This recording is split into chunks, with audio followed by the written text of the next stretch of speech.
Camera একটি অন্ধকার ভয়ঙ্কর জঙ্গল জুড়ে ছড়িয়ে পড়ে যখন ছোট ছোট পাতার শব্দ বাতাসে ভরে যায়। একটি একাকী অবয়ব সারা সাবধানে দুটো গাছের মধ্যে দিয়ে ন্যাভিগেট করছে, তার হাতে তার টর্চ লাইট জ্বালছে।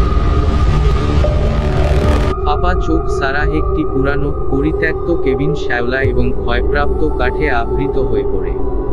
দরজা খোলার সাহস সঞ্চয় করার আগে সে এক মুহূর্তের জন্য ইতস্তত করে। সারা ভেতরে প্রবেশ করে এবং তার নাকের ছিদ্র পূর্ণ করে এমন একটি মৃদু গন্ধের সাথে দেখা হয়। কেবিনের অভ্যন্তরটি অস্পষ্টভাবে আলোকিত, চারপাশে ধুলোময় আসবাবপত্র ছড়িয়ে ছিটিয়ে রয়েছে। তার মেরুদণ্ডের নিচ দিয়ে হঠাৎ ঠান্ডা লেগেছে। সারা ভেতরে প্রবেশ করে এবং তার নাকের ছিদ্র পূর্ণ করে এমন একটি মৃদু গন্ধের সাথে দেখা হয়। কেবিনের অভ্যন্তরটি অস্পষ্টভাবে আলোকিত, চারপাশে ধুলোময় আসবাবপত্র ছড়িয়ে ছিটিয়ে রয়েছে। তার মেরুদণ্ডের নিচ দিয়ে হঠাৎ ঠান্ডা লেগেছে। সারা আরও অন্বেষণ করার সাথে সাথে তিনি ধুলোময় ম্যাগনেট থেকে একটি পুরানো ফটোগ্রাফ দেখতে পান। অনুমতি তুলে নেন এবং দেখেন একটি পরিবার তার দিকে ফিরে হাসছে, তারও নিশ্চয়ই সংবেদনবোধ করে। হঠাৎ কেবিনের মধ্য দিয়ে একটি ঠান্ডা বাতাস